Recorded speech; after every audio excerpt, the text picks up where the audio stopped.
हमारी समस्या ये है कि हमें खुद वो चीज़ें पसंद आती हैं जो हम बच्चों से नहीं करवाना चाहते। मैं थोड़ी सी इस बात को आगे बढ़ाऊं, मुझे बस माफ़ करते जाइएगा, आज पता नहीं कर पाएंगे कि नहीं कर पाएंगे। अधिकतर हम बीमारी का समाधान तब ढूंढते हैं जब बीमारी अपने सबसे ऊंचे स्तर पर होती है, उससे पहले हम बीमारी का इलाज नहीं ढूंढते। गांव में तो एक और समस्या है, शायद शहरों में भी हो, बच्चों की शादी कर दो लड़के की। क्यों? क्योंकि अब वो बिगड़ गया है। अब बिगड़ गया तो किसी के साथ भेड़ दो। वो लड़की क्या सुधार ग्रह है क्या? उसका भी जीवन बर्बाद करोगे। तो हम उसके सुधार की तब सोचते हैं जब वो उसमें बिगाड़ भयंकर रूप में आ चुका होता है। जबकि संतान का निर्माण कब से करना चाहिए? पहले भी सवाल पूछा था, कब से? कब से जी? जब आपके मन में आ जाए कि मुझे संतान चाहिए, तब से तैयारी होती है। तब से तैयारी होती है, क्योंकि आपके शरीर की धातुओं से बच्चे का निर्माण होना है, और वो जो शरीर की धातु है वो हमारे विचारों से बहुत अधिक प्रभावित होती है, बहुत ज्यादा प्रभावित होती है। कितनी प्रभावित होती है, इसके 2-3 उदाहरण सुनिए। एक पुस्तक सत्यार्थ प्रकाश पर जिन्होंने बहुत सुंदर भाष्य लिखा, गुरुकुल कांगड़ी के आचार्य रहे, आचार्य वाचस्पति, उन्होंने अपनी उस पुस्तक में 2 उदाहरण दिए। जर्मनी के डॉक्टर ने 2 परीक्षण किए, और उस परीक्षण में उन्होंने 2 महिलाओं पर 2 शोध किए, और 2 महिलाओं को उन्होंने देखा जो गर्भवती थी। उन 2 गर्भवती महिलाओं को उन्होंने निरीक्षण में अपनी थीसिस में लिखा और लिख करके प्रकाशित किया। वो क्या थे? एक महिला गर्भवती थी, अपने पति के साथ गाड़ी में जा रही थी, गाड़ी में चल रही थी कि अचानक से धक्का लगा, गाड़ी रुक गई। गाड़ी रुकते ही दोनों पति पत्नी बाहर निकले। बाहर आकर के देखा तो गाड़ी के आगे कुत्ता पड़ा है, जो कि दुर्घटना से टकराया और मर गया। और हुआ ये कि गाड़ी का एक पहिया उस कुत्ते के सर के ऊपर से उतरा हुआ था, खाल पूरी त्वचा ऊपर की उतरी हुई थी, और उसके अंदर के मांस पर पहिए के निशान बने हुए थे। अब ये पुरुष तो देख करके झेल गया, लेकिन महिला नहीं झेल पाई, क्योंकि नर्म हृदय की होती है, थोड़ी सी भावुक होती है, और उसे देखते ही वहां चक्कर आने लगे, चक्कर आकर के गिर गई। वो घटना हुई, और जब उसके बाद कुछ महीनों बाद बच्चे का जन्म हुआ तो आपको आश्चर्य होगा, वो डॉक्टर स्पष्ट लिखते हैं, पुस्तक में पढ़ लीजिएगा, कि जो बच्चा हुआ उस बच्चे के यहां गाड़ी के पहिए के निशान थे। हमारे विचार आने वाली संतान पर इतना असर डालते हैं, इतना ज्यादा असर, क्योंकि जो बच्चा जो अंदर बन रहा है वो कहां से बन रहा है? उसके आंख, नाक, कान, त्वचा कैसी होगी? कई बार आपने देखा है कि बच्चे कई बार अपने मामा पर भी चले जाते हैं, नाना पर भी चले जाते हैं, जबकि उनसे कोई दूर दूर तक का लेना देना नहीं। क्यों जाते हैं पता है? अगर किसी बहन का भाई किसी बड़े पद पर हो, उसका आचरण अच्छा हो, व्यवहार अच्छा हो, सम्मान करता हो बहन का, तो उस बहन को अपना भाई आदर्श लगता है, और उस भाई की छवि ही उसके मन में चलती रहती है। वो बहुत स्नेह करती है भाई से, तो कई बार बच्चे की शक्ल मामा से मिल जाती है। यहां दिमाग में जो चलता रहेगा उसका असर सीधा बच्चे पर आएगा। एक दूसरी घटना और दी उन्होंने अपनी थीसिस में, जब लिखा तो उन्होंने लिखा कि एक महिला जो गर्भवती ही थी, घर में रहती थी, सास भी साथ में रहती थी। बहरूपीय होते हैं ना, वेश बदल करके मांगने आ जाते हैं, तो ऐसे ही एक व्यक्ति वेश बदल करके मांगने आया हुआ था। उसके बड़े बड़े दांत थे, मुखौटा आगे लगाया हुआ था, काला सा चेहरा बनाया हुआ था, लंबे काले बाल रखे हुए थे, और बस दरवाजे पर आकर उसने दरवाजा खटखटाया। बहू आई कुछ भिक्षा देने के लिए। जैसे ही दरवाजा उसने खोला, दरवाजा खोलते ही वो डर गई एकदम से, क्योंकि राक्षस जैसा चेहरा दिखाई दिया उसको। वो लोग इसलिए वेश बदल लेते हैं, चलो हमारे यहां तो कहते हैं ना भगवान के नाम पे दे दे, और भगवान तो है नहीं वहां, तो वहां पर इसी तरह के अजीबोजीब हरकत करके लोग मांग लेते हैं कुछ। वो देखा तो उसको देखते ही डर गई, राक्षस जैसी शक्ल उसकी। वो दूसरी घटना भी लिखते हैं कि जब बच्चे का जन्म हुआ, दांत लंबे लंबे, राक्षस जैसा चेहरा। इतनी प्रभावित हो गई वो उससे। इतना असर एक गर्भ में पल रहे बच्चे पर पड़ता है। इसलिए जब हमारे शास्त्र कहते हैं ना माता निर्माता भवति, तो आपको खुश करने के लिए नहीं कहते। ऐसा नहीं है कि आपसे अधिकार छीन लिया धन का और अब खुश करना है, मक्खन लगाना है, थोड़ा सा तो बोल दिया माता निर्माता भवति। ना, ये तथ्य है कि माता निर्माता भवति, क्योंकि जिस समय निर्माण का सही समय होता है उस समय बच्चा आपके पास होता है। और कितने पास होता है? कितने पास होता है? वो इतने पास नहीं होता, आपका अपना हिस्सा होता है उस समय वो, और आप उसे कुछ बोलकर नहीं सिखा रहे होते। कमाल की बात है। बोलकर सिखाना तो बहुत उथला उथला सिखाना होता है। पिता के पास जब तक बच्चा जाता है तब तक तो आधे से ज्यादा सीख चुका होता है। पिता के पास तो सेकंड कॉपी जाती है, फर्स्ट कॉपी तो आपके पास है, मूल तो आपके पास है, बेस कॉपी आपके पास है।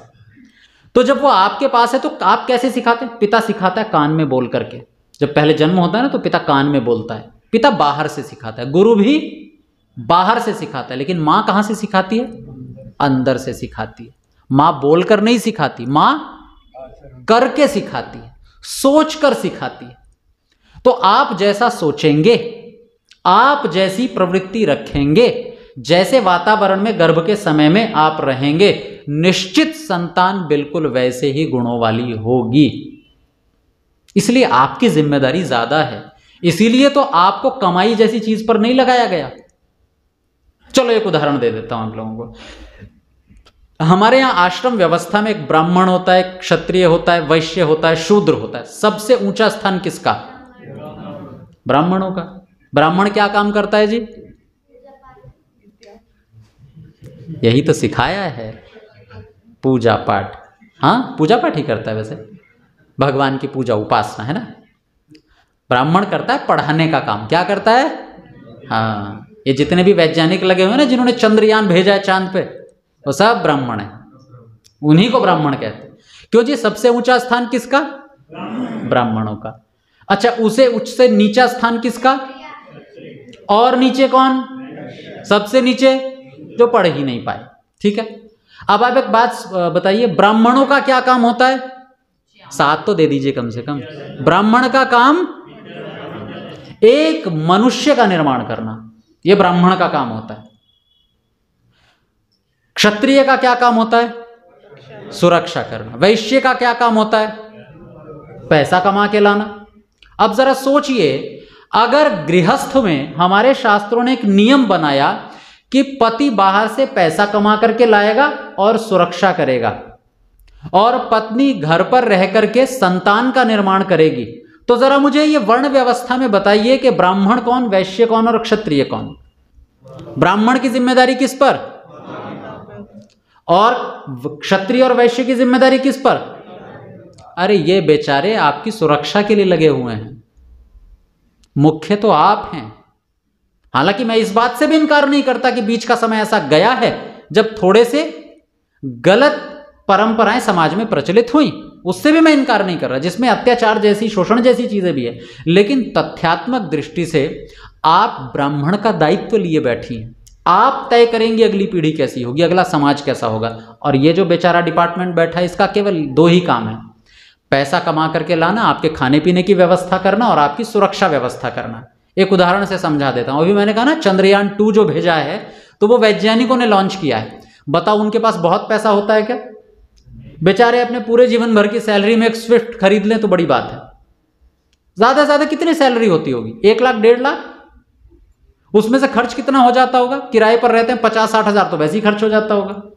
फिर बच्चों की पढ़ाई के खर्चे रहे, मुश्किल से एक अच्छा जीवन जीने में 20-30 हजार रुपए उनके बचते होंगे। अब इतने में क्या तो वो अपना घर बना लें, क्या अच्छी गाड़ी ले लें, क्या अपने शौक पूरे कर लें, बहुत मुश्किल से हो पाता है। लेकिन व्यापार छोटा भी क्यों ना हो, पर पैसा बहुत होता है उसमें। लेकिन फिर भी अगर सरकार नीति बनाती है तो जिसके पास पैसा है, वो पैसा किसके लिए खर्च होता है? उन वैज्ञानिकों पर। जितने सुरक्षा के लिए फोर्स लगी हुई है, वो किसकी सुरक्षा में? इन वैज्ञानिकों की सुरक्षा में। पूरा का पूरा आर्मी का ग्रुप खड़ा हो जाएगा, इन्हें कुछ नहीं होने देंगे। वैज्ञानिकों को कुछ नहीं हो सकता, ब्राह्मणों को कुछ नहीं हो सकता, डॉक्टरों को कुछ नहीं हो सकता। तो ये जो हमारी परंपरा है, इस परंपरा में स्त्रियां, एक पंक्ति हम बोलते हैं, शायद याद होगी, स्त्री ही ब्रह्मा बभूविथ। ये हवाई बात नहीं है, स्त्री ब्रह्मा है। क्योंकि अगर इस दुनिया को भगवान ने बनाया है पहली बार, अगर भगवान ने इस दुनिया को बना करके हमारे लिए खाने पीने की चीजें दी हैं, तो पता है उसका प्रतिनिधि कौन है आज दुनिया में? ईश्वर की निर्माता वाली शक्ति का प्रतिनिधित्व आप करती हैं। पहली बार भगवान ने दुनिया बना दी, पर अब दुनिया को कौन बना रहा है? आप बना रही हैं, अपने गर्भ में बना रही हैं पूरी दुनिया में। अगर ईश्वर ने पहली बार इस दुनिया को बना करके पेड़ पौधे फल सब्जी दे दी, तो उसे अपने बच्चे तक पहुंचाने की जिम्मेदारी किसकी? पिता की। आप दोनों प्रतिनिधि हैं ईश्वर के, अलग अलग गुणों के, इसलिए जिम्मेदारी से भाग नहीं सकते। इसीलिए बच्चों का निर्माण करना कोई खेल नहीं है, बड़ा सावधान रहना पड़ता है।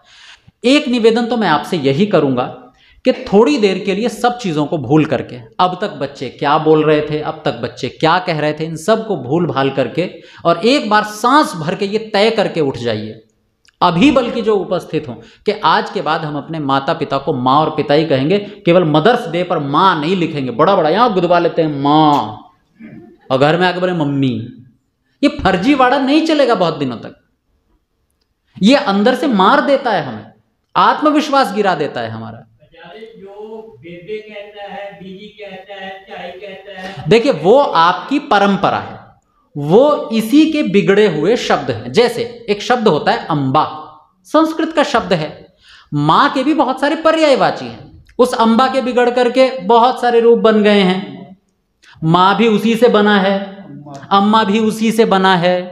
तो ये जो क्षेत्रीय शब्द है, मैं इनका विरोधी नहीं हूं, जो हमने नकल की है मैं उसका विरोधी हूं। नकल नहीं होनी चाहिए। तो इसलिए सबसे पहले तो हमें एक ये संकल्प लें। दूसरा संकल्प बहुत महत्वपूर्ण है, अपने त्योहारों को बदलिए आज से, अभी से। आपके हर त्योहार में जो केक कटता है ना, वो केक आपको कहां ले जाएगा इसकी कल्पना भी नहीं कर सकता। केक किससे बनता है? अंडे से बनता है। आप निश्चित रूप से ये कहेंगे बिना एगलेस केक भी तो आता है, पर नहीं, केक का मतलब होता है अंडे से बना हुआ, सीधा सा गणित है। उदाहरण के तौर पर जैसे आप ट्रेन में जाएंगे या फिर होटल में जाएंगे तो मेन्यू पढ़ेंगे तो क्या लिखा होता है वहां पर? वेज बिरयानी लिखा होता है ना, क्योंकि हम तो मांसाहारी नहीं है, तो हम क्या मंगाते हैं बच्चे? वेज बिरयानी कि नॉन वेज बिरयानी? आप बड़े गुमसुम बैठे हो आज, जैसे बहुत बड़ा अपराध करवा दिया हो आपसे। हाँ तो क्या, अच्छा क्या मंगवाओगे, वेज बिरयानी कि नॉन वेज बिरयानी? आपसे पीछे पूछ रहा हूं, दोस्ती तोड़ रहे हो क्या? वेज बिरयानी मंगवाएंगे ना? अच्छा एक बात सोचिए, मैं बिरयानी ही क्यों मंगवाऊंगा भाई? बिरयानी का कॉन्सेप्ट ही है मांस से बना हुआ होना, है ना? अब लोग उसको वेज बिरयानी बोलते हैं, पर बिरयानी का जब मतलब ही है मांस से बना हुआ होना, आज वेज खाएगा कल नॉन वेज भी खा लेगा, क्योंकि दिमाग में तो बिरयानी फिट है उसके। चाहे आप वेज कबाब खाओ, नॉन वेज कबाब खाओ, पर कबाब तो है ना। कबाब मुझे मांस की तरफ ही ले जाएगा खींच करके, वो जाएगा, धीरे धीरे जाएगा। इसलिए आप बिरयानी खा ही क्यों रहे? आप पुलाव क्यों नहीं खा लेते? आप क्यों नहीं टोकते? मैं तो 2-3 होटल वालों को टोका है, तो वेज बिरयानी लिख क्यों रहा है भाई? ये पुलाव है, मेरे घर पे बनता है रोज, गोभी डाल के मेरी मां बनाती है रोज इसको, और पुलाव के नाम से बनाती है। ये वेज बिरयानी क्या भला होती है? बिरयानी का एक ही मतलब है मांस डाल के बने हुए चावल, और अगर जो मांस डाल के चावल नहीं बने हैं उसका मतलब मेरे लिए पुलाव है, वो बिरयानी नहीं है। इसी तरह से अगर मेरे घर में कोई केक रखा है तो वो मुझे अंडे की तरफ खींचेगा, ले जाएगा, आज नहीं तो कल अंडे वाला केक खाएगा ही खाएगा, हमारे घर में आएगा ही आएगा, उसे रोक नहीं सकते। और फिर केक में ऐसी क्या खास बात है? यहां तो केक खाया भी नहीं जाता, उठा के सीधा मुंह पे लपेटा जाता है। हम जा कहां रहे हैं? नकल की कितनी हद हो चुकी है कि आजकल खाया भी नहीं जाता है, मुंह पे लपेटा जाता है। एक व्यक्ति भूखा बैठा है, उसे नहीं दिया जाएगा खाने के लिए। इसलिए सबसे पहला काम यह कीजिए कि अपने जन्मदिन पर केक लाना बंद कीजिए। अपना तो नियम है, केक कट रहा हो और जन्मदिन हो, भले ही मैं हवन करवाने के लिए गया हूं, मैं तो सम्मिलित नहीं होता। कई बार तो मैं पूछ ही लेता हूं केक कटेगा क्या? बोले हाँ, मैं हवन नहीं करवाऊंगा। सीधा सा गणित है अपना, मैं हवन नहीं करवाऊंगा, किसी कीमत पर नहीं करवाऊंगा। अगर तुम्हारे यहां विवाह वर्षगांठ है और तुम केक काट रहे हो, मैं जाऊंगा ही नहीं वहां। डॉक्टर धर्मवीर जी की बेटी, सबसे छोटी बेटी निमिषा उनका नाम है, अभी रिकॉर्डिंग हो रही है, यूट्यूब पे डलेगा भी। जहां केक कट रहा हो, चाहे ससुर सास रिश्तेदार कोई भी कुछ क्यों ना कह दे कि यहां पर खड़े हो जाओ, नहीं, ना तो बच्चे को जाने देंगी ना खुद जाएंगी। परिवार बड़ा उनका संस्कारी है, लेकिन फिर वह कई बार परिस्थितियां बन जाती हैं ना। अगर कहीं पर शराब पी जा रही है और दूर की रिश्तेदारी कहीं भी कैसी हो, नहीं जाएंगे हम, साफ मना है। इतनी कठोरता तो हमें लानी पड़ेगी ना।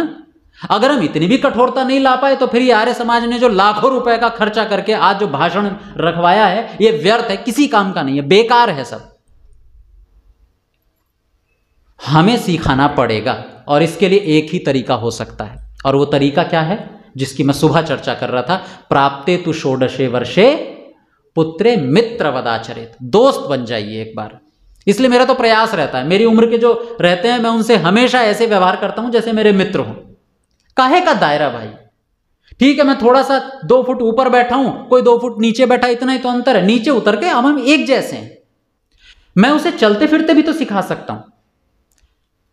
दोस्ती में व्यक्ति कितना अच्छा सीखता है, दोस्ती में दायरे कितने खत्म हो जाते हैं, इसका एक उदाहरण देता हूं। अगर कोई बच्चा कुछ गलत करके आए, उससे गलती हो जाए, मान लीजिए 17-18 साल की उम्र है और बच्चों से गलती हो जाती है, कभी भी कुछ भी गलती हो सकती है, वो सब किसको बताता है आकर के? किसको बताकर? दोस्त को बताते हैं ना हम। अच्छा मां तो हमारे बहुत निकट होती है, लेकिन फिर भी कुछ गलतियां ऐसी भी होती है जो मां को भी नहीं बताते, डरते हैं ना। अच्छा सच बताइए, दोस्त को क्यों बता देते हैं आप आकर के? ऐसा क्या खास है दोस्त में, क्या मतलब उसको हीरे जड़े हैं क्या उसमें? क्यों बताते हैं आप दोस्त को? हाँ हाँ जी, केवल इसलिए कि हम उम्र है। भाई को भी तो बता सकते हैं हम उम्र है तो वो, हाँ पीछे बिल्कुल ठीक कह रहे हैं वो। अरे वो सीधे आकर के हमें 4 बातें नहीं सुनाएगा, दोस्त सुनेगा आराम से, और सुन करके पहली बार क्या बोलेगा? कोई बात नहीं, करते हैं, ठीक करते हैं कुछ, यही बोलेगा ना वो। अच्छा अगर बच्चा जानबूझ के गलती करता तो आके बताता ही क्यों? और उसने आकर के दोस्त को बताया, इसका सीधा सा मतलब है उसे खुद भी लग रहा है कि गलती है। लेकिन यही बात जब वो माता पिता को बताएगा तब माता पिता का रिएक्शन क्या होगा? सबसे पहले तो उसे 2-3 वाक्यों में ही नीचा दिखाएंगे। गलती, मैं ये नहीं कह रहा हूं कि आप उसे गलती करने की छूट दो, लेकिन कम से कम एक दोस्त की तरह तो बात करो। ठीक है गलती हुई तभी तो आके बताया, तो कहो हाँ ठीक है कुछ करते हैं, तुरंत मत डांटिए। फिर जब आप उसका समाधान कर दें जो कि उचित हो, अनुचित नहीं, तब बैठ करके उससे बात कीजिए कि देखो इस स्थिति में ये निर्णय करते हैं, इस स्थिति में तुम्हें ऐसा करना चाहिए। तो ये जो मित्रता है ना, इसलिए कहा गया क्योंकि दोस्ती में दायरे खत्म हो जाते हैं, व्यक्ति के दायरा नहीं रहता दोस्ती में। मैंने ऐसे भी अपने दोस्त को देखा, अपने मित्र को देखा है कि मेरा मित्र उम्र 14 साल, मेरे मित्र का छोटा भाई उम्र 14 साल, और उसकी अपने दादा से दोस्ती है। और जब दादा से दोस्ती है तो फिर ना उम्र का दायरा रहता ना रिश्तों का दायरा रहता, फिर दोनों बड़े फ्लो में रहते हैं आराम से। क्योंकि मैं गांव में पला बढ़ा हूं, तो गांव में तो दादा सुबह सुबह अपनी बुग्गी लेके निकल जाते हैं खेत पर, तो जो पोता था वो भी साथ में बैठ गया, मैं भी चला गया एक दिन।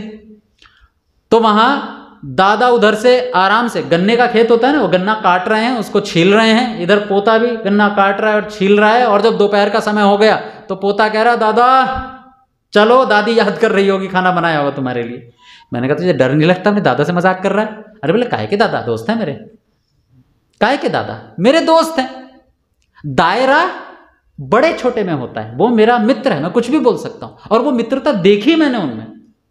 ये जो फ्लो है ये एक पिता और पुत्र में भी होना चाहिए कि एक पिता जब घर पर बैठा हो और बेटा द्वार से प्रवेश करे तो बेटा सबसे पहले अपनी सारी बातें आकर के अपनी माँ और अपने पिता को बता दे।